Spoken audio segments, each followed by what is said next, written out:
Hey, listen up. We got another episode of Wise Kracks, featuring the crack man himself, Bill Krackomberger, and our co-host, John Orlando, straight from Las Vegas. Wise Kracks is your ticket inside the world of sports betting, with tips, picks, special guests, and more. Only on WSN.com. Hey, big guest this week, Alan Boston.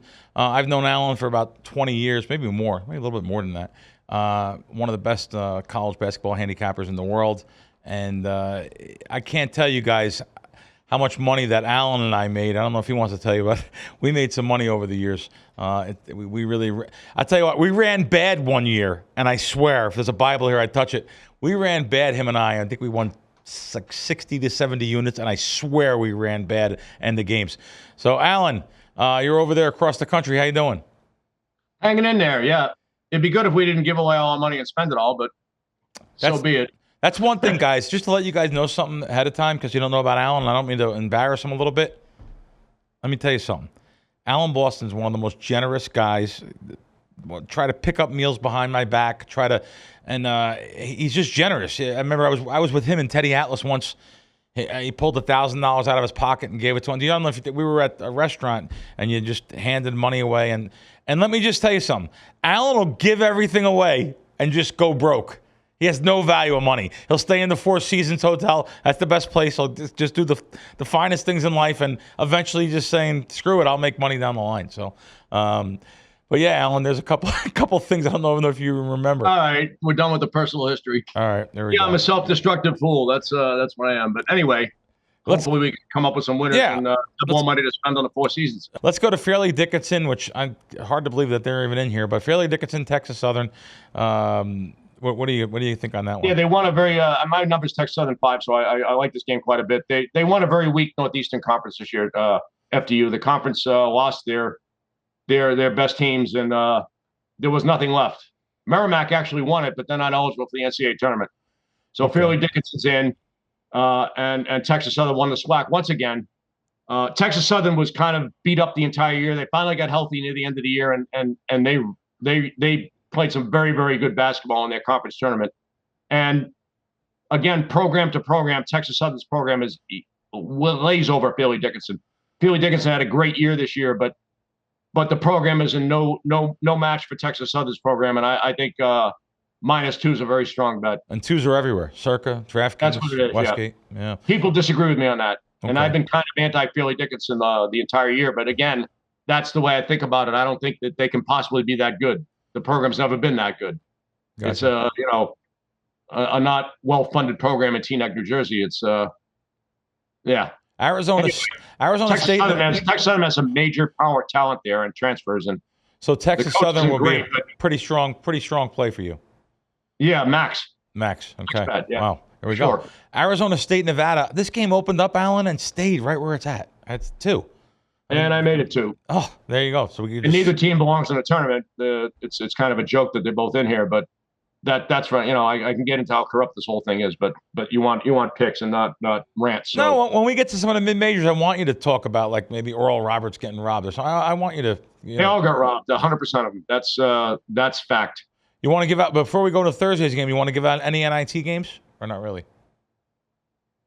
We don't have to. I mean, I like Youngstown, but. Youngstown at 6. I think they priced it. They didn't price it with Youngstown State the home team. So okay. That's 6 at Wynn. Caesars still South Point. Yeah, it's still 6. Yeah, that's a really strong play. That's kind of bizarre. That's the only one I bet. Okay, good. I bet nothing else. All the lines is kind of a guessing game. Is Rutgers going to show up? If they show up, that line's a little too low. But they really got screwed over. Like they were probably the team that got screwed most by the committee. Was Rutgers? But they're not one of the good old boys, right? Yeah. They play this grinded out, slow defensive style that the head of NBC doesn't like. So screw you, Rutgers. You're not in. Yep. There you go. Let's start on Thursday's games. We're going to go right down the bracket. 7 games, 7:38. San Diego State opened up at 3 at Circa, opened up 5 at South Point, and it settled at 5 over College of Charleston. San Diego State recently won 3 games in 3 days, played fantastic, winning their conference tournament. Earlier in the year, they their neutral court games, which are good to look at. They lost to St. Mary's, but it turned out St. Mary's is a very good team. They got blown out by in the Maui Invite. What they do? They beat Ohio State, and then they got blown out by Arizona, I believe. And then they played Arkansas to overtime. They've always been a very strong program, but they've always struggled in the NCAA tournament. Last year they choked off a game to Creighton. 2 years ago they got blown out by a very poor Syracuse team, and for whatever reason, and they play great defense, and they're really well coached. It's strange that they've never really made an impact in a tournament, but they haven't. That's the reality. Whereas College of Charleston, and again, they blew through their power rating. So my gut says I like College. My gut thinks College of Charleston wins this game, by the way. Wow. My number's 4.5 San Diego State. So number-wise, it's nothing. So it's not a bet. It's not a bet then. Well, let me finish, and maybe it is. Okay. Instinctively, my gut says College of Charleston, so I have to figure out why. They have Pat Kelsey there now. He came over from Winthrop. He completely blew through Winthrop's power ratings when he was there. He runs this very modern, fast three-point shooting offense. He has the more modern approach of using many players coming to you in waves, which I think is very good for a mid-major. It gives a more familial. It gives you a very family-type atmosphere. It keeps everyone, in tune with the game. They run very good offense. They're very difficult to prepare for. But I said earlier that teams tend towards their level, and College of Charleston's level is not anywhere near where I have them rated. However, they have a new coach, and this coach has done this elsewhere, and the teams did not level off in the conference tournament, did not level off in the NCAA tournament. I don't expect College of Charleston to level off. They've had a lot of time to get ready for this. They've had time to put in maybe some new plays, maybe a new defense that will take San Diego State by surprise. And San Diego State just finished their conference tournament. So energy-wise, College of Charleston might have a little bit of an edge here. I definitely think College of Charleston can pull the upset, and I will be betting something on them. Okay. That's good. The next one, this next one, Alan, a lot of people are asking about this next one because first-year coach, I guess, over here at Furman, and, of course, you have the veteran Tony Bennett on Virginia. So this one, a lot of people are asking about, and let's see what you make this one. Opened up 5 at South Point. Circa opened up 6, Virginia over Furman. I made it 5, and it's not a first-year coach at Furman. Oh, it's not? Okay. Yeah, no. It's their first year in the tournament, though. So. Okay. Oh, they finally broke through. That's probably what you heard. Yeah, that's what I heard. Yeah, first year. Yep. Yeah, I'm not. Virginia had this early. You like looking at neutral courts because that's where they're playing these tournaments.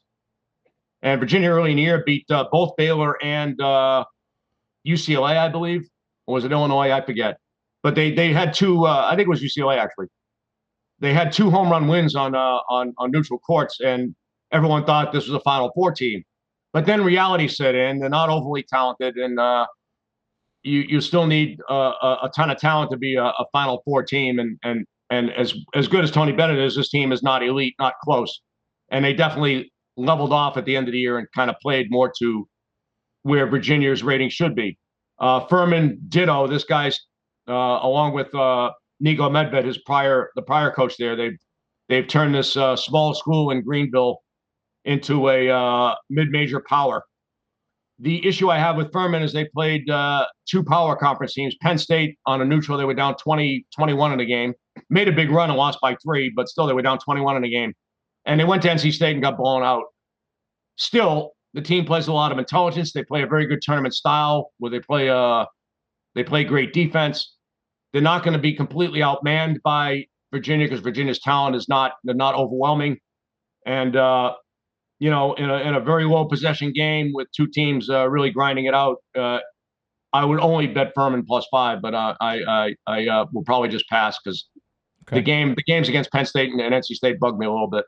Okay. This next game, Tennessee Lafayette opened up giant difference. Circa opened up 9, South Point opened up 13. Tennessee over Lafayette. Yeah, I like Circa's number. I made it 8.5. And did bet Lafayette, and will be betting Lafayette. I haven't betting it yet, but I will be betting Lafayette. So see, I'm actually giving out what I like before I even bet it. How good is that? That's real nice of you. Yeah, get that DraftKings. You got the best number by you, DraftKings 11.5. That's the best number on the screen. So, Yeah, Tennessee's kind of a hard team to handicap. They were good enough early in the year to just they were favored over Kansas and beat them easily. Like that's how good they are at times. Even later in the year, they played Texas at home and buried them. Like the final score was 7, but it was never really close. So this team's high level. This team's elite. It has elite levels to go to. So why would I actually like Lafayette? Because prior incantations of Tennessee last year, they beat Longwood as like a 22-point favorite. They beat them by 100. It was a complete mismatch talent-wise, but then crashed out to a very mediocre Michigan team in the second round. The year before that, they were a complete no-show against Oregon State. They got embarrassed, actually, against a very, very poor Oregon State team. Rick Barnes' teams over the years have never done well in the tournament. I don't know why. He's certainly no genius, but his teams play good defense, which is typically what will succeed in these tournaments. I don't like the fact that this team in their conference tournament, they had lost to Missouri recently at home, and we're now playing them in the conference tournament and figured to be very motivated to beat them. When you lose at home to a team and now you're getting them in a rematch on a neutral court, it definitely favors you. The same day, Arizona and Arizona State were playing the same situation where Arizona State came from behind and won a miracle at Arizona, and then Arizona came back and buried them on the neutral court. So I expected Tennessee to have a very strong game against Missouri. They lost their point guard Ziegler a few games ago, but got two of their other guards back. Two other players back. One of them's a guard. I don't know what the other one is. Probably kind of either or. I'm not really good with players. I didn't think losing Ziegler was a big deal. They have another point guard they could use. He is good defensively, but so is almost everyone else on the team, and they have lots of talent to go to. But that game against Missouri is very, very troubled. They were never in the lead, which is just, or if they were in the lead, it was briefly. It was surprisingly bad, and does not bode well for what's next. Yeah, it's one game, big deal. It doesn't mean anything. The team still beat Kansas easily on a neutral court earlier, but again, with their history of crashing out early, and that game that they should have been very, very ready for, putting in an absolute stinker. That may be more indicative of what's coming. At least I'm hoping it is. Lafayette is another team that blew through their rating this year, but they have a 5-star recruit at center, Jordan Brown, I think his name is, who started, I believe, at Arizona. Just elite talent. And the issue that most mid-majors have in the NCAA tournament is the refs let a lot of stuff go. Because my contention is that it's very corrupt. And anytime there's big money involved, this evil lurks. And there's lots of evil going on in this NCAA tournament. It's still a great event, but it's getting worse. It's getting increasingly bad, and maybe we'll get to that eventually. So with this kid at center, Lafayette has an elite rim protector and will not get murdered up front, which is a big issue for mid-majors. And I think they have a good chance to win the game. Alan, are you still the same person? I remember I was sitting on your couch 15 years ago. You were at your desk in your beautiful multi-million-dollar house in Vegas here, and you said something that was so true. You were betting giant money back then, though. You had a really good syndicate. You were part of betting 5 figures a game, so you really couldn't get down enough on the first half, you said.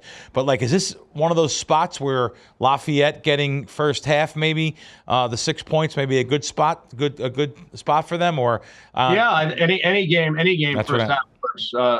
That was a pure number. You taught me that. Well, so what happens is, let's say you're taking 8 on a game, and you have +5. Yep. You have +8, and your team is down 5 with 20 seconds to go in the first half. Well, you're either holding for the last shot or the other team's holding for the last shot. You're winning the bet.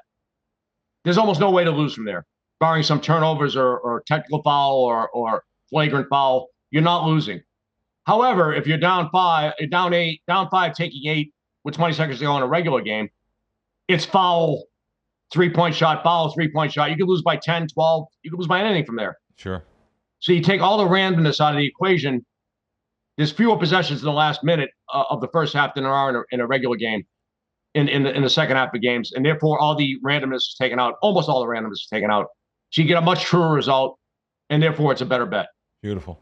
So if you're right, you win more often in the first half. Yeah. Yep. Good. I should have been betting first halves my whole life. You told me in that fact, then. I had a very bad year this year. But first halves, I had someone chartered for me, and I actually was a winner betting first halves. That's how big the gap is at times. You forget, we charted it that year too. It was sick. It was like 35 more victories. It was crazy the first half. So I just didn't know if you were still under that same mindset. But again, like even now, it is. But back then I was betting earlier, and you couldn't get down on first half early. Now you can. Even now, there's only three spots. Only 3 spots up right now with first halves. I don't even get this. I mean, literally, it's amazing. So it's so well, they all play follow the leader, right? If someone does it, then they'll all do it. But yep. Yeah, none of them have a mind of their own. They're all worried about losing $1 when they're, we're laying 11-10 and they're worried about losing. It's so crazy. It's so crazy. Duke, Oral Roberts. This is one of those games that we talked about. Like the Oral Roberts, probably not fair to them for this draw.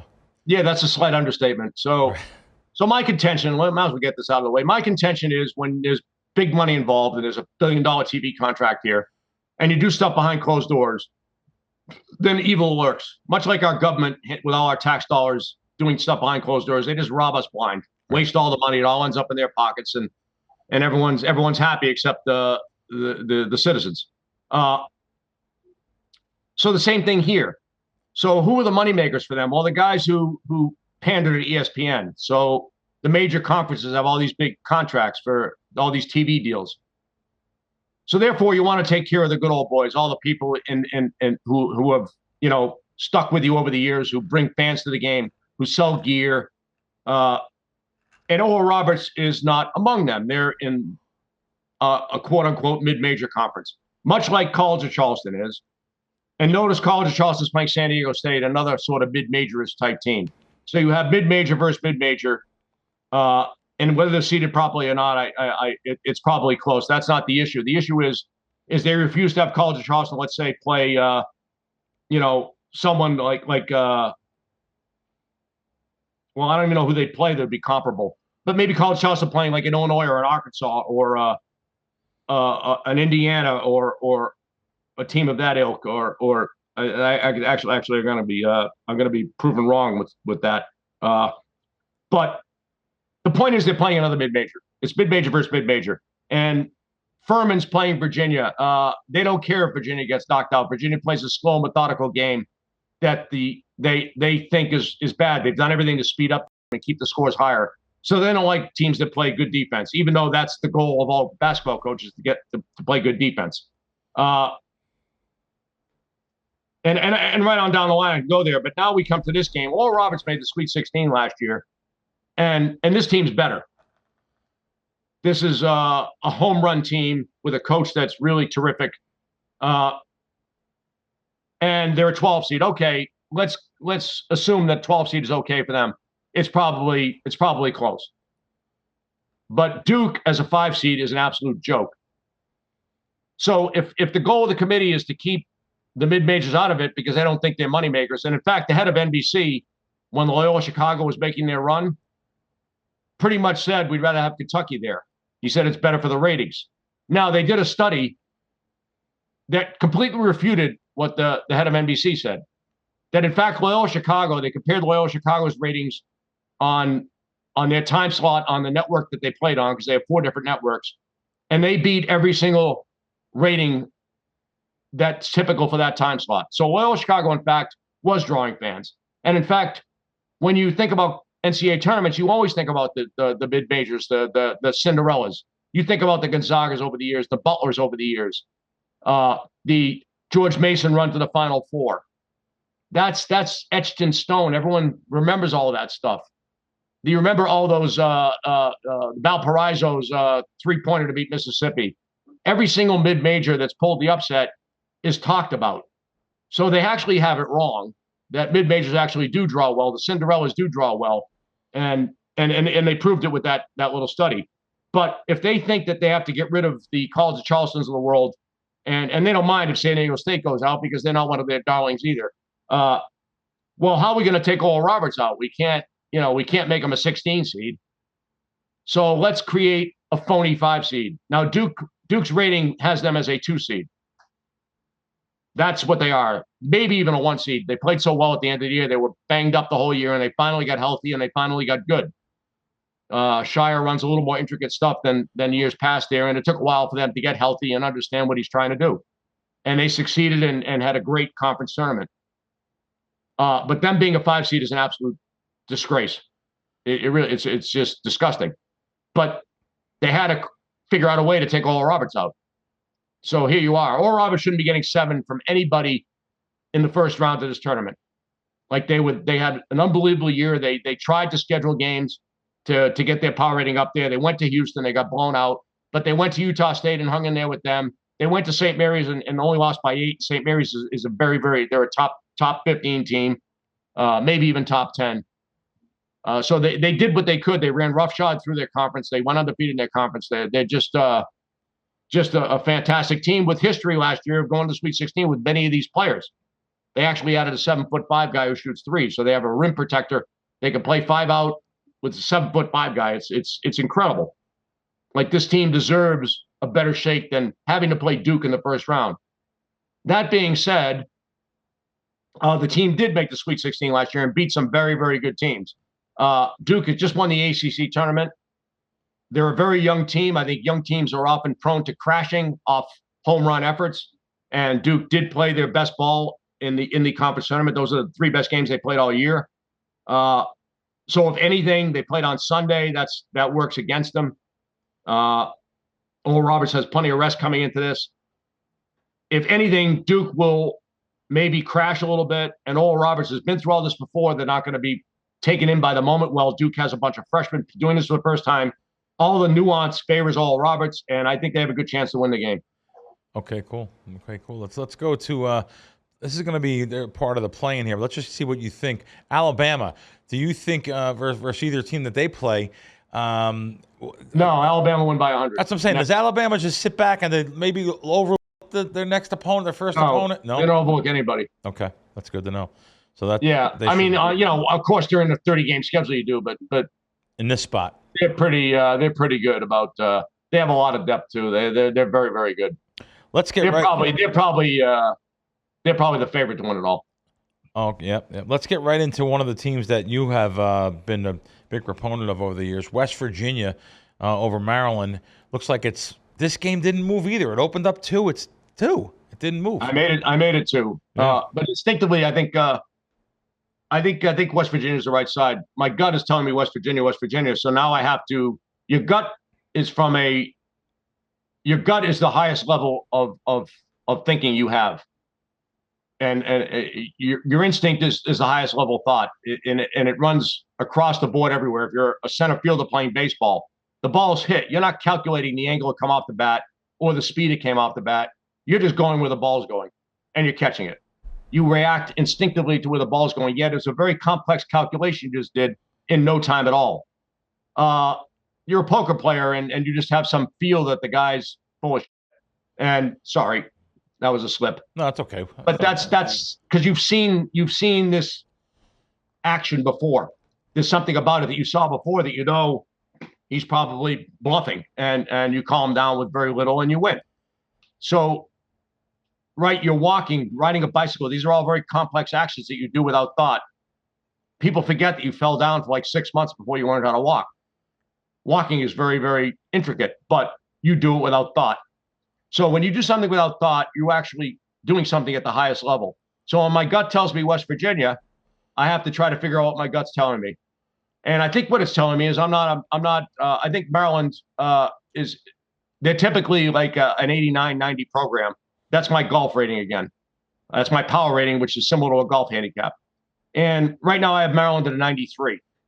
I have West Virginia at a 95. So 95 minus 93 is 2. Therefore, I have the game 2. But if anything, Maryland will head back to that 90 rating that they're more prone to being at. They had some games this year that were absolutely terrific, but they're in the overrated Big Ten conference. They really didn't beat anybody in that conference. On the road, they beat nobody, and this is more that type of dynamic. They did play Tennessee on a neutral. They had a couple of good neutral court wins, but they also played Tennessee on a neutral. Were down 22. And then played UCLA at home next game and got blown out. So when they faced high-level talent, which West Virginia is not, but they're close, they were prone to getting trashed. And I think that might happen here.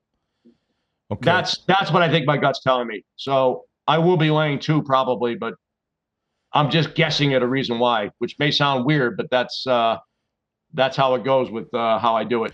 I get you. We're going to have about 30 minutes or so, about a minute and a half on the rest of these games. Sorry to rush you through them. We love your take on this stuff. Well, don't talk that. Houston will win by 100. Their defense is impenetrable, and Northern Kentucky gets by in this tricky matchup zone, and it won't matter if you can never get the ball, if you can never score, it won't matter how good your defense is. So Houston wins easy. I made it 19.5, so there's no bargain on the line, but I'd be surprised if the game's close. Okay.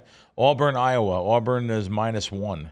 Don't like either team. Made it pick. If anything, I think Auburn has the bigger upside, but McCaffrey is a much better coach than Bruce Pearl, so I would never bet Auburn against Iowa. Okay. Texas A&M, Penn State -3. It stayed 3. Don't like either team either. I made it 2. I'm not sold on A&M being this great a team. I think Penn State performs well as an underdog, which they are in this game. I made it 2, so if it went up a little, I would certainly be interested in betting Penn State. The only knock is they played on Sunday in their conference tournament, playing 4 games in 4 days, and that might work against them in this game. But A&M played on Saturday, so it's not that big of it actually is bigger than you think. But I'm not an A&M fan. I love Buzz Williams. I love the coach, but this is a team that lost to Wofford at home early in the year, and their rating got pumped up with some good wins in the SEC, but maybe the SEC isn't that good, so maybe they're really not that good. Of course, Penn State's in the Big Ten, which isn't any good. So, like I said, I'm not a fan of either team, but I think the dog probably has the edge here. This next game opened up, what a difference. 11 at one book, 12 at one book, 15 at one book. Texas over Colgate. It settled around 13.5. Yeah, I made it 11. Colgate in years past gave Tennessee fits, led Arkansas by 19 actually last year before a full court press. They unraveled to it. Texas won the Big 12 tournament on Sunday, which again I think works against them here. I don't like Rodney Terry as a coach. Matt Langle, the coach of Colgate's fantastic. They run terrific stuff. They're very, very hard to deal with. Like I said, they gave Tennessee fits. A much better Tennessee team than they're facing here today. They gave them fits. They led a comparable Arkansas team by 19 last year before getting blown out. They cracked under the pressure. I don't think that'll happen this year. I think Langle will have very, very ready for that. Their lack of athletes is the one knock, and their pre-conference resume really isn't very good. The game to really key on was a home game against Vermont, which they did not win. Other than that, they went to the Palestra and lost to both Penn and Delaware. Not seemingly good for this game. However, I'm not a big fan of Texas, and I think the line is too high, and I think the coaching edge is humongous. And I think Colgate will impose their will on them, which they have done to many teams in the past, and I think that the game will play close. Okay, and it's all 7.5 in the first half, except for DraftKings. Just to let you know, DraftKings has an 8 on the first half there, so it might be very interesting. That's probably the way to go because they crashed against Arkansas, running out to a big lead. Like I said, they're very hard to prepare for, and I don't think Rodney Terry's the guy to get them ready, especially coming off beating Kansas in the Big 12 tournament. This will be a difficult game for Texas and not the right opponent. Howard, Kansas opened up 21. It's amazing. 21, 23, settled at 22, and that's where it is now. Kansas, Howard. Yeah, I made it lower. Howard had some decent games this year. They hung in it. Virginia Commonwealth and I forget who else, but again, I'm doing all this from memory, so it's typically the MEAC teams have been disasters, but this team has some talent, and Blakeney's done a very good job there, getting some pretty good talent to go there. Howard's supposedly it's revered as a really good academic school, and sometimes you struggle to get players to go there, and the athletic programs are not well supported. They typically have to play a lot of these pay games, which are just ridiculous. The whole thing is set up so ridiculously. It really is. It's not about anything about the game. It's about money, and it's really, really, really evil. That being said, I don't think this is a great Kansas team. They should not be a 1 seed, even though they're all arguing they should have been number 1 seed overall. It just shows the total lack of knowledge of people who are on ESPN and these other networks, espousing on who should be a 1 seed and who shouldn't. they wouldn't dream of having some handicapper on there who could actually tell them who's good and who isn't, right? But you're right about that. That's the world we live in. So you have these coaches talking about, well, Kansas should be 1 seed overall. Meanwhile, Houston would be like a 4.5 point favorite over Kansas. So I guess they shouldn't be the 1 seed overall. That's the reality. They were saying, why is Houston number 1 overall? Well, they're 2.5 points favored over the second best team. That's why. Right. They actually got that right. So I don't think this is a great Kansas team, and I think the line's too high, and I definitely will be betting Howard for something. Maybe another spot. Again, it's 12.5 at Caesars and Stations, but yet 13.5 at DraftKings first half. So I mean, it's just the first half might be a good way to go on. Yeah, it might be a good way to go. Some of these spots. Illinois. If you have $100 million, you can just send it up here, and we'll take care of it. No, remember we really messed up, guys. Just what Alan's talking about's right. There was some unbelievable. I was on the phone with Alan at 3 o'clock this morning. By the way, 3 a.m. We were talking about the opportunities at some of these books. Oh my God, back east. We never even thought about looking, because you don't look at the future markets, right, Alan? There's so much juice. You don't look at these things, team to win the conference, or team to win the. You just don't look at that because you figure it's going to be too well juiced. But we found some unbelievable opportunities back there, and unfortunately, I wasn't there with you. So, well, you can look at Circa because they offer yes and no, and if you have yes and no, it's fair. It has to be fair. Plus, people tend to bet yeses, so the no's typically have value. Oh yeah. If you want to start laying 20 and 30 to 1, you probably have some really good bets at Circa. And you're probably responsible. You're responsible for probably getting them up there by telling Matt that's. Yeah, it was mentioned that I mentioned that the only fair future book is a yes/no future book, and Matt told me that Matt Metcalf, who runs Circa, told me that he heard that and tried to implement that, and it's been successful. He told me it's been very good. What Alan's telling you is most people bet the yes. The nose, it's going to take an extremely big bankroll, but the nose is, let's just put it for lack of a better word, some of those no's are probably stealing. Yeah, probably. Yeah. And also you can look at it this way, which I'm sure someone will listen to and will talk about how smart they are, but if you bet 20 no's, you have 19 winners to start. Right. There's only one winner, so you already win 19 games. Yeah. It's almost free rolling, right? Sure. And they put yes and no's on a lot of different things. So that's accurate. If you bet no on every team. Yeah.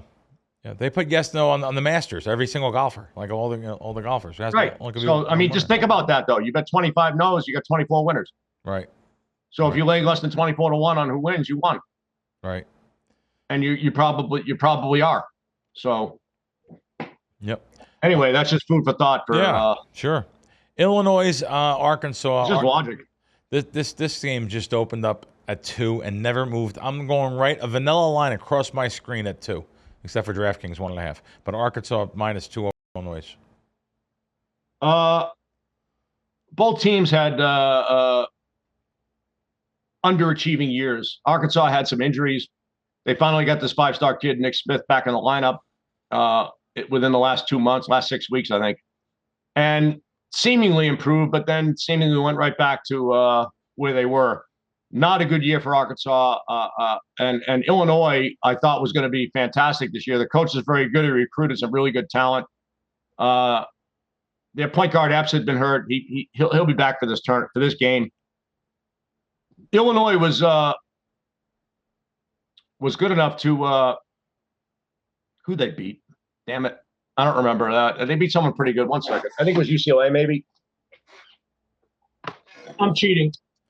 I normally don't cheat because it's all in my head, but I'm getting old. Yeah, sure. I don't remember 370 teams like I used to. Illinois won 79-70. You're right. Yeah, they beat UCLA in a neutral and then lost to Virginia. You're right. They beat Syracuse by 30. They beat Texas on a neutral court also in overtime. So their best game is really good. Unfortunately, they haven't played that best game in quite some time. However, I talked about how this is a new season, and I just think their best game is better than Arkansas's best game, and I also like their coach better than Arkansas's coach. So I hate the team because they've been really disappointing and really ratty, and anytime you think, all right, they're going to play a good game, they don't. But maybe the new season will trigger some good play from them, and I definitely will be betting Illinois, but not with much alacrity. They're really a very ratty team this year. But I don't like the other team either. So I think taking 2 is right. South Point and Win have +3 -20 is a good bet. Then sounds like. Yeah, you can't go to war with Illinois. They've had too many clinkers. Gotcha. It seems like they're the way to go. All right, let's move For on. reasons aforementioned. Okay, let's move on to Sacramento. The Sacramento the Golden One Center, I meant. Missouri, Utah State. This game's another one of those games. I'm shocked how many of these games opened up and stayed exactly the same. This opened up at 1.5, 2, and it's 1.5, 2. No movement at all on this kind of game. On this game. Yeah, and again, you have Missouri, who's not one of their good old boys, and a mid-major playing each other. It's the pattern repeats itself often here. Utah State, just a terrific end to the year. Really, really well coached. Lost in the finals to San Diego State in the Mountain West, but they just kind of got worn down. So as long as their energy has been recouped, I made them a 1.5 point favorite. So I have no bet on it, but Missouri, extremely well coached by Dennis Gates, did an unbelievable year with basically mid-major talent. He had a winning year in a tough conference. So fantastic job by him. He was a complete wizard at Cleveland State. He's another one that has this family type atmosphere. He tries to recruit kids with a chip on their shoulder that are solid humans and will buy into his familial game, which is good, right? You want everyone to feel comfortable and welcome and part of the team. And he certainly does that. He plays a lot of players again, which is a recurring theme with some of these coaches, and it works. And he's just incredible. He's a real throwback guy. You hear him talk. He talks about all the, just being a good person matters more than being good in the basketball court, and being dedicated and honest and loyal. All that he has like these 7 words that he uses that they have to follow. And it's just a real throwback to a different world, which is refreshing. And it's also good that he's succeeding with that approach. However, I think Utah State might be a little better version of them. And I'm not betting the game, but maybe Utah State pick might be worth something small. Okay. I like both teams, so I'm disappointed they're playing each other in the first round. That being said, Missouri would be a dog to UAB, so and they're not in the tournament. And as with many of these teams, many of these games would be UAB would be favored over a lot of these. Again, the mid-major getting screwed. Anyway. Okay, let's move on to Arizona, Princeton. Sometimes these big conferences have tough times preparing for some of these Ivy League games, and you have done pretty well over the years with Ivy League games. Of course, you're an Ivy League grad yourself. But this situation here, surprised this game opened up and stayed exactly where it is. Opened up 14.5, and it's still 14.5. What do you think? I think the Ivy's got another raw draw like they always do. Arizona's a 1 seed in probably everyone's world, and so they're a 2 seed. So they're the best of the 2 seeds, and of course they stick the Ivy against them. If they played some of these other 2 seeds, Princeton would actually have a chance to win the game, but they probably have no chance to beat this team. However, I will say this: that Arizona won the Pac-12 tournament. Again, I've talked about how I think, winning their conference tournament and then playing as a big favorite can be tricky, especially in the first half. Princeton runs an offense that Arizona hasn't seen. So they're very, very difficult to prepare for. Princeton's coach is absolutely terrific, but Arizona's coach is too. I made the game 13, so it's Princeton nobody, but Princeton first half might be a good way to look. They may just get worn down athletically by Arizona, but again, they might be able to hang. They might be able to hang for a half. You got that by you again. It's 8 Caesars, Stations, and Chris. The 3 I see on here is only 4 first halves, and then there's DraftKings at 8.5. So you got an extra half. I guess I should take a trip over there and do something. Yeah, that's another half a point. Maybe a round robin parlay or something. That'd be a good idea. That's something. That'd be a really good idea, actually. That's something that I love. I love those like first half round robins on those teams you're stealing an extra half a point on, and teams that can hang around there in the first half. Good. By the way, I don't care about stealing half points. I don't care what the market is. If I like it, I like it. If I don't, I don't. Just try to find the best price. But that's right, different from most. Most people look for. Well, if you're not a handicapper, then market handicapping. Try to find market value. Yeah. So what you're saying is accurate, but not to my belief. Not to my personal belief. Okay. Next game, again, opened up, stayed exactly where it is. Not a lot of interest in this game. Northwestern, Boise State opened up 1.5. It's 1.5. Is that what it opened? I thought it opened. Opened 1 at Circa, 2 at South Point. I cost averaged at 1.5, and it's still the same. So. I look at Chris openers, the real opener, but they were the first openers. I made it pick. Again, not really a fan of either team. Boise State kind of has the better resume. and they're the better program. So logically, that'd be the side to look for because Northwestern's favored, and Boise typically is a little better than them. But Northwestern had a lot of good road wins in the Big 12, and no one else won on the road in the Big 12 except them. So maybe the team is better than past Northwestern teams. They did play Auburn to 43-42 on a neutral, which is good enough. If that result's good enough to win this game too. So I'll probably just leave it alone, but I definitely lean to Boise. Okay. Ironically, I bet Northwestern +2 already. So, and I kind of lean the other way. So I guess I should be getting off that. Oh, okay. Yeah, they're a little middle there too. Let's get the last game of the night on Thursday, which will be the last game. 7 o'clock. Oh yeah, this will be the last game for sure. 10 p.m. start over East Coast. UCLA. Everyone loves UCLA. It seems like, but game opened up 18, and it's 18 over NC. That's probably the right line, and I would never bet against Cronin. He's an animal, and his teams are always, if they're not playing hard, he just throws them on the bench and brought someone in it well. And Asheville's very good. The coach has done an excellent job there. I think Morrell's his name. He's a Shaker Smart assistant. And they had a very, very good year. And they are who they are. Their rating is about what it should be. And they didn't blow through any kind of rating. So they had the year that they typically have, maybe slightly better. So I don't think they'll level off at all. And UCLA kind of had the year they're supposed to have too. So 18 is a good line. And I made it 17.5. Right. Or I could have it 18. I could see it either way. And that means we're leaving. That's what it is. So no bet. Let's go on to Friday's game. Start right out with Miami Drake. There's been a lot of betting on this game. I'm not going to say till I have to go over with you. Opened up at 1 at South Point, 3 at Circa, settled at 2, 2.5, and that's where it is now. Miami Drake. What do you think?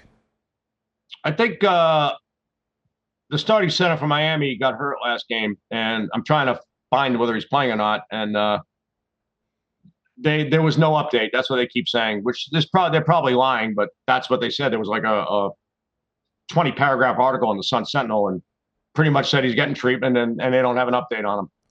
If he's out, they probably have no chance to win. Wow. Miami, even if he plays and he's not 100%, they probably have no chance to win. Miami had a fantastic year this year. They won the ACC, but again, their program's rating is typically around 92-ish, and this team I have a 95. So if anything, they're going to head back towards that 92 that they're more comfortable with. Drake, the coach, is amazing. They finally got rolling about 2/3 of the way through the year and ran roughshod over everybody in the conference tournament. They beat some very good teams very, very easily in that conference tournament. Yeah, could they crash? Absolutely, but I don't think so. I think the coach is too good. The players are too good. Their system is fantastic. Miami's in trouble here for sure. So then, that being said, I power rated the game too, Miami. But if the guy don't play, Drake probably won is the right line. So you have no problem with me taking a lead here at Caesars +3 -20 just in case. No, I'd be betting a lot on it. Okay. You could always get off, and it's not going to go up if the guy play. The line's priced for the guy playing. So let's see what they take here. I'm in the queue, pending, spinning. You got the spinning thing. Yeah, they got to check, make sure they're not 10 points out of line, right? Instead of just writing the bet and moving the line, they got to check. Tell you what, though, ridiculous. Alan, you'd be real happy with them. You'd be real happy. Caesars has different management in there. After they threw Joe Asher out, they take bets. And just now, I'll be on the guys probably can't see it, but I just made a bet just now of $6,000 +3 -20. I can get off if I have to. I can lay back the money line -1 1/4, and if the guy's out, that's a good bet. And you'll be happy with that also if it comes out. They did move it to 2. Good. They took a bet though. See, they took a bet like they're supposed to. Let me tell you something. Yeah, what a novel idea, and they moved the line. Alan, I might have moved it a little more, but that's. I was just gonna say, Alan would just take. Two's hard to move off of. Take the bet, move the line. That's old. Well, that's what a bookmaker's supposed to do. That's what's lost in this world. These other people worried about what everyone else has. They do. Here's what's so wrong about what they're doing. So let's say you're DraftKings, and you're in Connecticut, which I happen to be, and the Patriots are playing, let's say, the Jets. Yep. And the Patriots are a 10-point favorite. Well, we're in New England, people betting the Patriots. They have a lot of square business, DraftKings. So everyone's betting the Patriots -10. They look at their chart. They have 50,000 on the Patriots and 6,000 on the Jets. But the market just moves to 9.5. So DraftKings goes to 9.5, completely ignoring the fact that they're 44,000 long -10. So let's write more -9.5. It's complete insanity what these books do. They want to stay in market, but what if the market's not accurate? You're supposed to write bets and move the line. You're supposed to see who bet what, how much you have on each side, and then you can figure out what the right line should be. And what your line is has no bearing on what the rest of the line is. In fact, you want a different line because the idea is to write business. People are laying 11 to 10, right business. So these people who go to, like, if they wrote a bet, like if you're a bookmaker and someone wants to lay 6.5 for $1 million and someone wants to take 7 for $1 million on a college basketball game, well, go ahead, write it. Right? You can't do better than that. Of course. I mean, but they'll take 5,000 and go to 6.5 minus 15. So they write no bets. Yeah, you said it right. Richie Baccelleri would be the best bookmaker to come back in the game. I think he is an advisor now to Circa, but just to be the head bookmaker or something at a sports book like he was in the past. And I think he's a little disillusioned because he pours his heart and soul into it and was unappreciated. Like one time they lost money and they were all over him at the Palms, and he's, screw this, I don't need this aggravation. He was very, very innovative. When he was at Caesars and he had free reign to do what he wanted, he put up lines first. When they stopped taking extra games, he stuck them up. His own line took 2,000, which is a good bet when no one else is taking it. 2,000 on a raw line that he created. He had 5-cent baseball overnight lines. That's right. 5-cent lines. Can you imagine? No. Plus 43, minus 48. No one else had a lineup, and he's taking 5,000. No, I don't know. How do you make money on it? Like, what do? You move from 48 to 60, and then someone takes 55 back and you're at middle? No, you can't. So you really have to know what you're doing to have a 5-cent opening baseball line when no one else had a lineup. He was the first to use this runs, hits, and errors prop. He was maybe the first to even have the first inning props. He did a lot of innovative stuff, and it was fun to go in there and see what he put up every day. But those days are gone. Would he have been your favorite of all time in this business? Since you've been in it. Favorite? Bookmaker? Probably. Yeah. Probably. Most respected, Scotty Shetler for sure. Oh, I love Scotty. Yeah, great. He's the best. He was very innovative, and he was way ahead of his time, and he understood.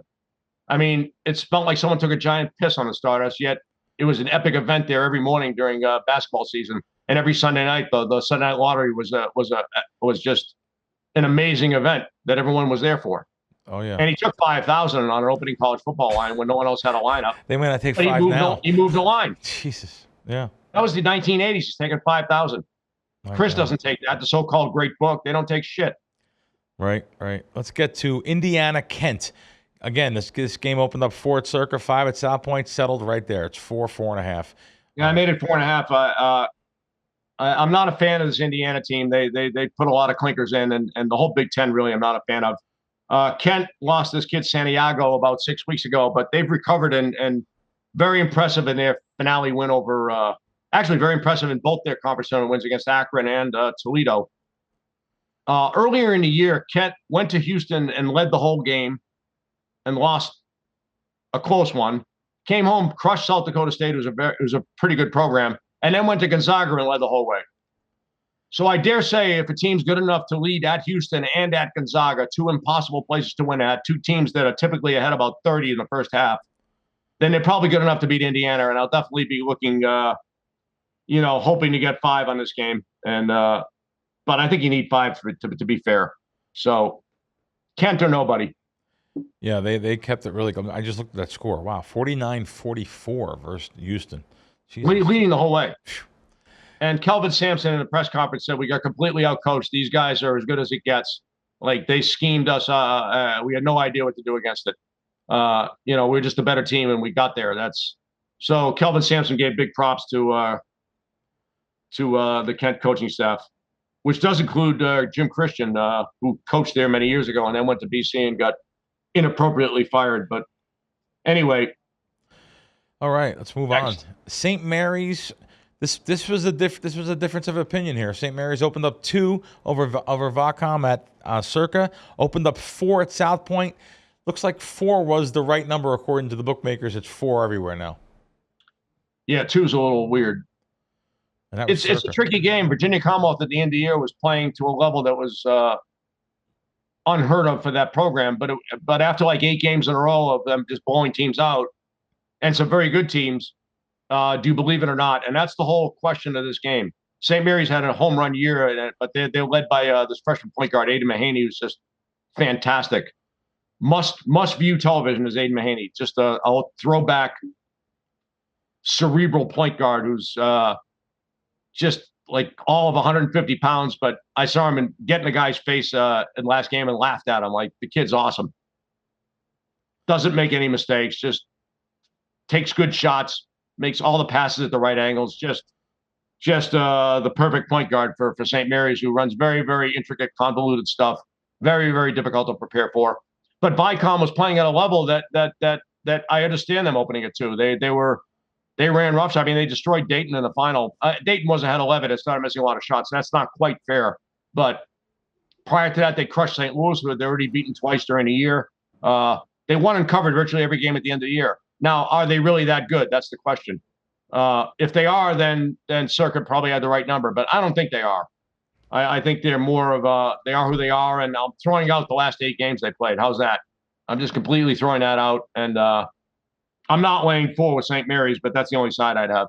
Okay. Again, Vicom won on Sunday, which works against them, and St. Mary's got blown out by Gonzaga in that finale long ago. And Randy Bennett's just he's as good as it gets.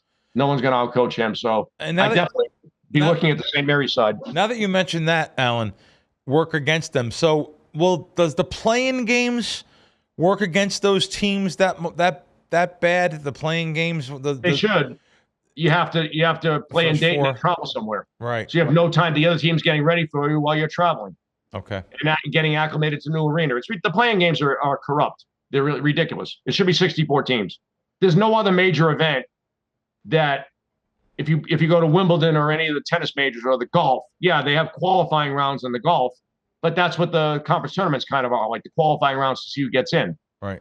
All right, you can argue that football has wild card games and baseball does too, but they're not those are the rules. That's the way they have it set up. It's not some subjective thing where you go behind closed doors and figure out who's going to be in the playing game. It should be equal for all. There should be no home advantage. There should be no one playing close to home. Like, they're all pissed that Kansas doesn't get to play close to home. Well, why the hell should they? Everyone's supposed to have an equal chance to win this thing. No one should have to win an extra game to win the NCAA tournament. And you could say, so what? Like, it's that they're God, my skin looks awkward in this thing. That's weird. Yeah, I don't have some skin disease, but it looks like I do. You know what it is? There's a U of light behind you bouncing off your screen. That's the reason why, maybe. But I think you look okay. I think we'll get you through March Madness here anyway. Yeah. Yeah, so where was I? What are we talking about? The playing games and how it was unfair. Oh, yeah. It's just more about money and than being fair. Right. It's really disgusting. It really is. It's disgusting. Now they want to play a 90-team thing.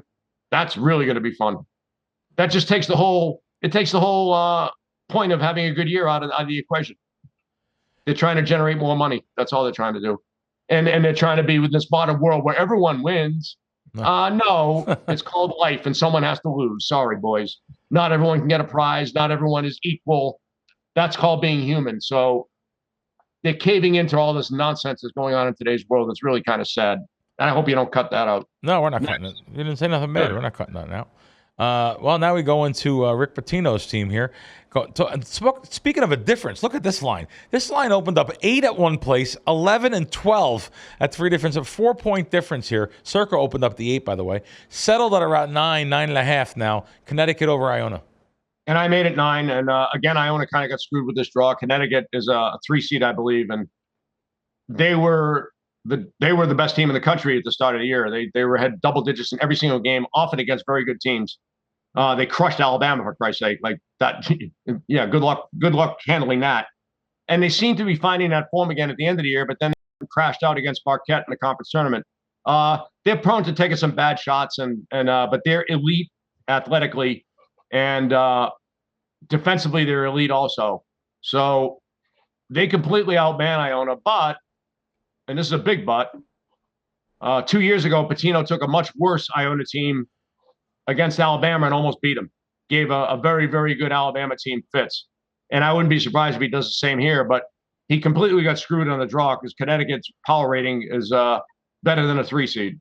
They're probably a 2 seed.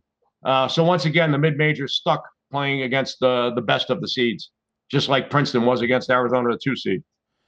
Okay. So pass, but I could argue both sides. If Connecticut Sure. plays like the beginning of the year, then Iona probably has no chance. But if Connecticut puts one of their stinkers in and they don't make any outside shots, then Iona can definitely give him fits.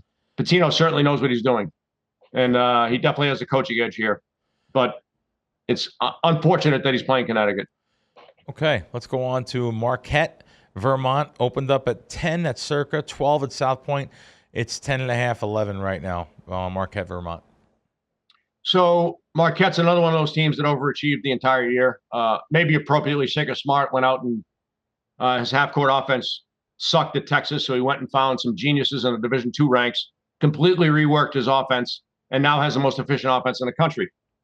However, watching Vermont in their American East finale, they barely made a mistake the entire game, offensively or defensively.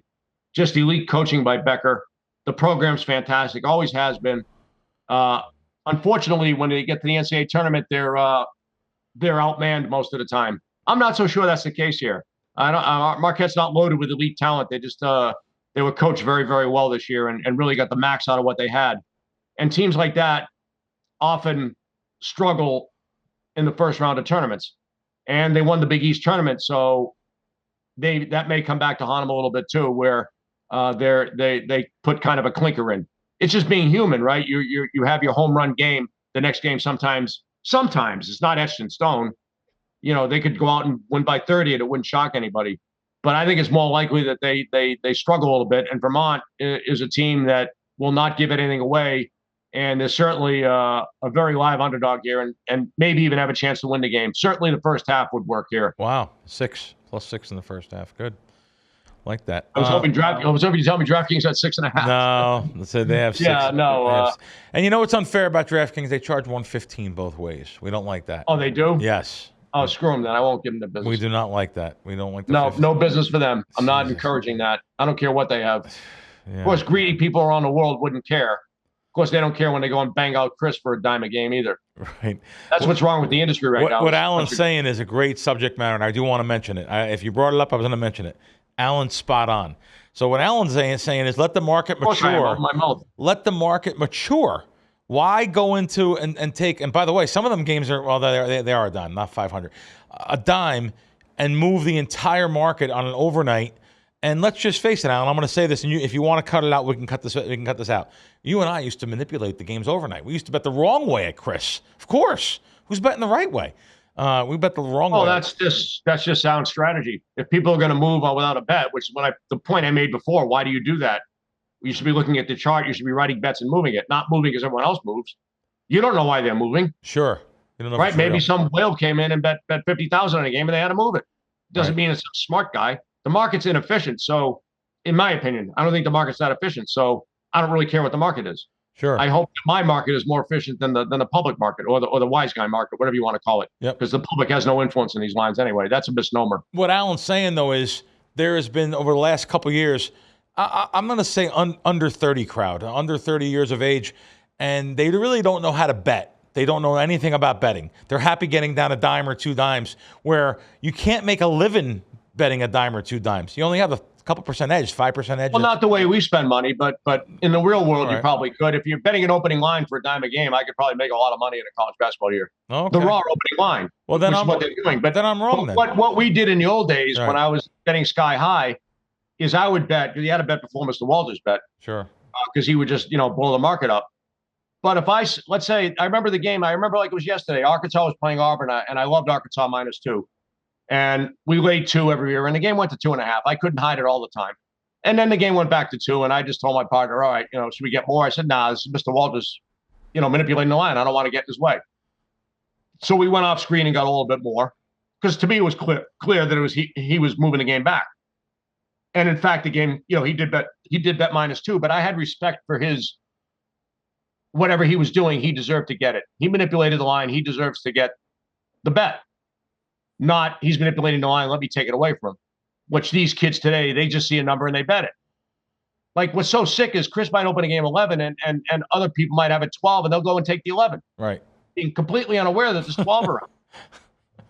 Because they just look at a number of bet. They have no understanding of how markets work or that there's other people in the market that that maybe you should try to get a hold of them and you'd be able to make a lot more money. They don't care. They're content with just, and I don't blame them if you're being successful with it, but I have a different attitude about things. I have respect for other people in the industry and would never try to get in their way. Although, because these assholes are doing it this year, the only way I would do it next year was just to bang out the market right away. That's what I would do next year.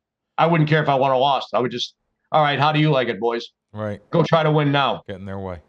And by the way, speaking of him, a friend of both of ours, and I always talk about him in the highest light. And by the way, Alan, I get some flack from some people, but I don't care. Just like you wouldn't care, of course.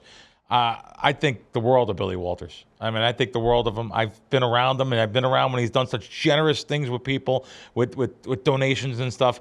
I mean, would you think he was the best at this game that we're in? Would you say he's one of the best you've ever seen? I think he's completely brilliant. I told him with a smile, your cunning impresses me, your guile impresses me, and so he's trying to bet big money without tipping his hat, and he realized in the late 1980s, early 90s, that if he lays one in a game and it closes 7 and it wins at a high percentage, there'll be no bookmakers left. They'll all be out of business because everyone just followed what he bet, and they all want, the game's won at a very high rate. So now he has to hide what he's doing, and he found very creative ways to mask what his real bets were. And to me, that's just brilliant. What he came up with is just brilliant. He's not a handicapper. He'll be the first to tell you that, but he is an organizer and he's a leader. And he'll say he's not very smart, but the reality is he's actually brilliant. And his creativity in moving money is second to none. He completely changed the way the moving money could be thought about. And unfortunately, he's no longer in the market. And these kids nowadays have no understanding of what he was attempting to do. Because you don't want people to know what you're doing. It helps the line maker out, right? If you keep betting the same game, they're going to cheat the line towards that side. But if they don't know you're betting that game, they're not going to cheat towards that side. So it's stupid to do what these kids are doing, and eventually it'll come back to haunt them. But as long as they keep winning, and they're going to keep winning because they're betting into a line that's not very strong. And I'm too old to worry about this stuff, but I really would love to stick it to him next year. Yeah, when Alan's no, saying, I worked for Mr. Walters for many years, and I have not one bad thing to say about him. Ditto. He was straight up with me and honorable and very giving and almost a father at times. So definitely, he's the man. Yeah, and what Alan's doing well. I talked to him the other day. He's doing well. So good to know. What Alan's saying is, like, let's say a team like West Virginia, if they're so high on his rating chart, game after game, if you keep on betting West Virginia on the screen, each time moving the game, the bookmaker catches up with it in 2-3 games, says, well, they're going to bet West Virginia anyway. Let's add a half a point or a point to their ratings, and you're going to have to lay more juice. So, and there's another guy that actually told me that and lived by that, Harlobos Vulgaris. So to hear it from you two guys, of course, and of course, he's brilliant. That kid's amazing. Yep. Get in all the action now, guys. Crackwins.com and the Crackwins app. My God, we got some stuff going on. There's going to be some really good plays I'm going to have for this first couple of rounds of March Madness. Of course, the golf. I'm going to be going to the Masters. We're going to be going to Hilton Head the week after. Some good golf information. We're going to have some women's basketball too here. So get in on it's a really good time to get in. Crackwins.com, Crackwins app. Guys, head on over to WSN.com. My God, I just can't believe some of these bonuses they have negotiated. First of all, I don't even know some of these sports books. That's how many books there are in these new jurisdictions. Owner's Box, $500 deposit match. I love those deposit matches. Listen, I like the free bets if they're $1,000 free bets. That's worth a little bit less than the $500, but it's still good. Deposit matches are great, though. You put money in, they match the money. So let's talk about some of the other promos. You can actually go to the site and literally click on your jurisdiction. Click on your state. There's a little tab there that says state, and you click on the state you're in, whatever state it is, and you can see the bonuses. $1,250 at Caesars, up to $1,000 at FanDuel. BetMGM also $3,000 bet offer. $1,000 DraftKings is a deposit bonus up to $1,000. Now, I'll tell you right now, a lot of these bonuses you can't get going to the actual site or even Googling like DraftKings. They have negotiated some great bonuses for you at WSN.com. I can keep on going on and on and on. Bet Rivers, Bet365, SI Sportsbook, Unibet, PointsBet. There's so many places that you have these sign-up bonuses. I signed up with Tipico through WSN, and I got a free bonus. It was a deposit match bonus too. So that's a great part of the site that I like. Also, the news information, the stories, plenty of great. Of course, I'm going to go down from the top to the bottom. The promo codes, great section on that. Great section on prediction, odds, and news. Next, going into our podcast. All of our podcasts are on there. You can go right to WSN.com to watch our previous podcasts, including this one when it comes up. U.S. sports betting news, which I love. Mostly the jurisdictions written about here are the ones that are trying to get sports betting. So it's like the Texas, Florida, California. But hey, Massachusetts just launched. They're going to have mobile betting, and really, it's going to be really a big state there. People love to gamble, love to bet over there in Massachusetts. So great stuff on Washington, the state of Washington, Georgia, Nebraska. You can learn what's going on in your state if you don't have sports betting yet. All these different, like I said, the state betting guides right on the bottom there. Click on your state. Great stuff. Everything at WSN.com. Let's get down to the next one, which would be Memphis. This game opened 3-point difference at key numbers. I mean, Pick'em, South Point opened, 3 Circa opened. Memphis, Florida Atlantic game is settled at 2. Big difference. 2 ways to look at this. I've talked about the golf ratings and how teams tend towards their typical golf rating, and Florida Atlantic is completely blown through what they typically play to. They're under this coach, they've gotten better and better, but this year has just been an explosion. Like, they're playing to a rating that's unheard of for mid majors. Like, no mid majors ever played to this level from this conference, and this is a really strong conference this year. But he has all his own players now, and they run very intricate stuff, and they're very, very hard to deal with. They put a lot of heat on you offensively and defensively. And I was completely impressed in the finals of their conference tournament. They were playing UAB, who was desperate to win. Florida Atlantic was in, and UAB was not. So that dynamic actually got UAB to the favorite in the game. And Florida Atlantic ran out to a big lead and coasted against a very, very, very good team. That impressed me to no end. I thought they'd maybe crash out in the first round of that tournament, but they blew out Western Kentucky in the first round, another capable team. So this team is definitely for real. Now, whether they head back that way because in the NCAA tournament, I don't think so. I think it would have happened by now. They barely played a bad game all year. They did win in Florida early in the year too, so it's not like they're not immune to beating some good team. They beat Florida before Castleton went out. So this team is very, very good, very well coached, and very, very capable. Memphis also got better as the year went on and played slightly above what they typically play to. However, they beat Houston in the last game of the year in their conference tournament. They beat the best team in the country. And again, human nature would indicate that a team coming up their high, much like a drug addict, crashes a little bit. So there's a good chance that Memphis crashes. There's also a chance Florida Atlantic crashes because they're playing way, way above what they typically play to. But as I just stated, I'm actually believing that Florida Atlantic is this good, and I'm not sold that Memphis can play back to that Houston game. So I think Florida Atlantic wins the game, and so that'll be. I think the game is priced about right. Okay, but I think Florida Atlantic wins the game, and I'll probably will bet them because my gut keeps telling me to bet them, so I probably will. It's a big coaching edge for Florida Atlantic. Alan and I went to dinner years ago with Howie Schwab. Howie Schwab is Stump the Schwab, ESPN, great guy. He goes to every single Florida Atlantic home game, so shout out to him. And he to have these two guys sitting down at dinner, I just sat back and listened. We went to some steakhouse or something, but. By the way, Alan knows some of the best, not just restaurants, the old-time classiest restaurants in the world. He really does. He really knows some fine dining establishments, especially over there in Connecticut. You can find some of those old-school joints that have been there 100 years, and people just don't even realize they're there. People jacket and tie kind of dinners, and just some great stuff. But yeah, shout out. Yeah, we had a rather good meal here. Yeah. Where did we go last? Where did we go? We went to the Ocean House. Ocean House, the Ocean House, which is a 5-star hotel in Watch Hill, which is a beautiful place, one of the wealthiest areas in the country. Yeah. Taylor Swift has a home there on the ocean, like $20 million home or something. It's just mansions on the ocean are worth a lot of money, and they have plenty of them. It's just crazy there. Oh, yeah. But the food there is fantastic, and it's right out on the ocean. It's just a great experience. If anyone comes to Connecticut or Rhode Island way, you have to experience the Ocean House. Alan's in ridiculous shape, and I was shocked that night. He really indulged. He had a.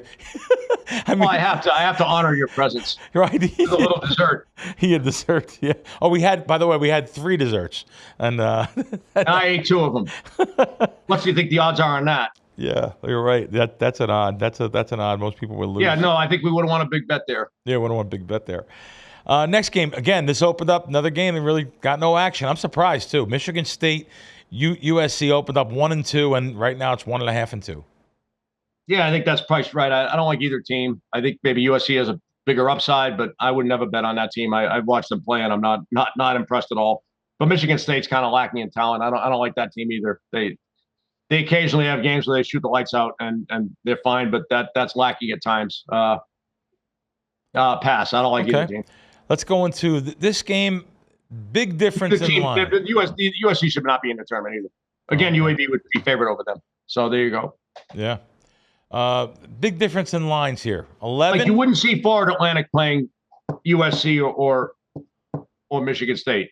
Like they're part of the good old boy network. Whereas Memphis, you would think is, but they're in the conference that hurt the Big East. So they stick it to the American Athletic Conference usually.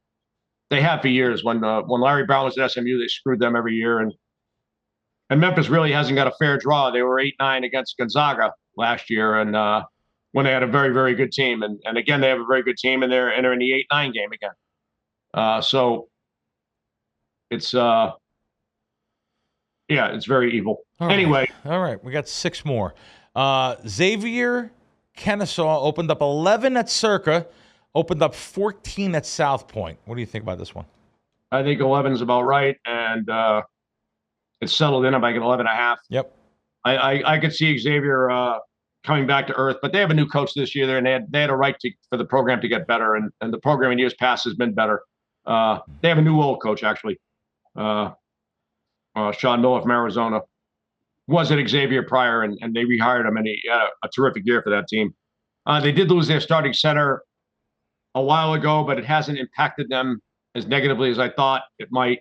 That may show in this conference tournament, in the NCAA tournament, where big men have a little more. They say you have to win with guards, but that's not quite accurate. You need rim protectors, or your guards can't get out and gamble on defense, and so that might get them eventually. Probably not in this game. Kennesaw State had an unbelievable year. They were 1-18 when this guy took over, and now they're in the NCAA tournament. Again, with this team, this family-style team of using a lot of players and coming at you in waves. And I'll be rooting for Kennesaw, but maybe a first half bet. I don't know. Maybe. And I don't know. I get them rated kind of high. I could see them coming down to earth too. So okay, I think both teams will probably go against. Some of these teams that are taking some good juice on there's a type of bet we haven't talked about, and we haven't talked about it at all, even on the phone. Like 1st to 15. Will that be maybe a good prop to bet on some of these? In other words, like maybe Princeton hangs with them with a couple threes. Yeah, rather than the first half, you got 1st to 15, exactly. Yeah, just something that popped. But maybe you lose 15, 14 too often. I don't know. Yeah, no, 1st to 15. If it depends what the prices are, right? Yeah, taking good prices on like Princeton. That's all I was saying. Maybe that 3-point shooter. Yeah, no, I would see that, but I don't know if you're going to get that bigger price. Sure. I never looked at that, but. Yeah, that's better than the first half. Now it's almost no randomness. Right. Kentucky, and the better coach and the better coach team, I think, would have a big advantage in that 1st to 15 because they'll be more prepared to start the game before athleticism takes over. So definitely the 1st to 15 is something up my alley. I've never even knew that existed though. Yeah, that's pretty. And DraftKings has it, so it's all right. I'll take a look at it. Yeah, we'll talk about that off air because you can get some good prices on some of these teams that really may be able to hang in the first 15. Okay, let's go to Kentucky Providence. Opened up at 3.5. It's 4. Yeah, I don't like either team here either. Providence, again, got the absolute max out of what they have, but the last few games have been a disaster, and I think that's more who they are. Kentucky, with a 6-man rotation, has had 2 guys playing hurt the last game. They crashed out in their conference tournament. They had just lost to Vanderbilt at home, and then 2 games later, they lose to them in the conference tournament. Not a good sign. But again, 2 of their guys were playing injured, and they only have 6 they use. Right. So if they're healthy, they might just Okay. their upside is huge. Kentucky. They did win in Tennessee.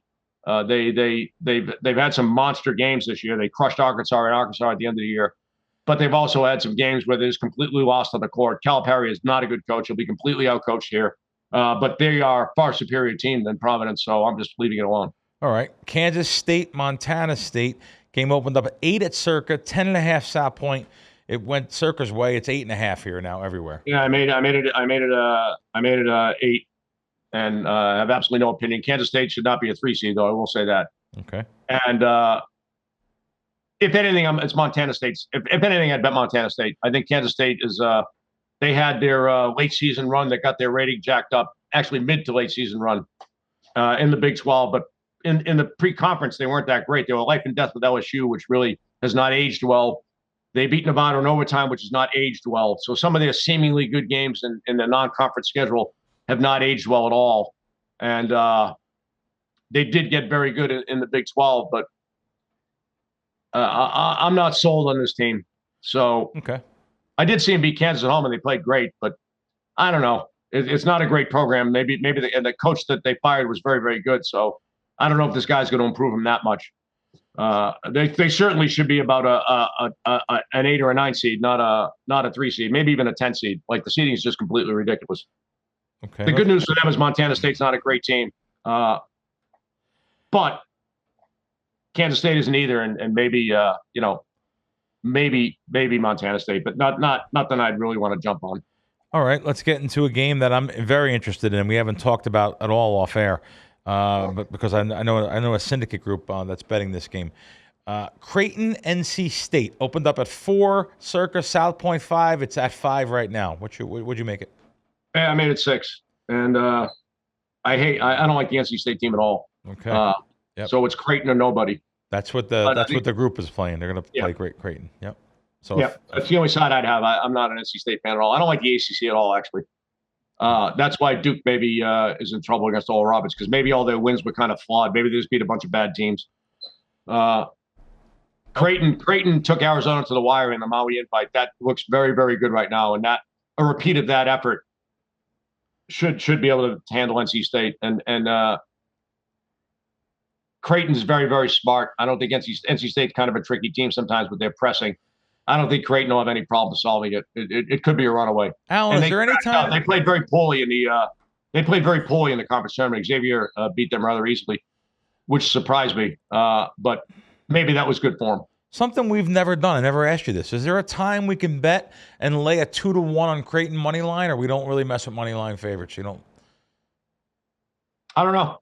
Okay. Yeah. I've always bet point spreads. I never really thought about it. We never did money line. Yeah, That's one thing I've never thought about. I've never looked at it, and that's something a computer could just certainly do better than me. Sure. Computers can do everything better than me, but sometimes when logic's irrefutable, then it's still better than anything a computer could do, right? So if I have irrefutable logic, then I'm going to be right.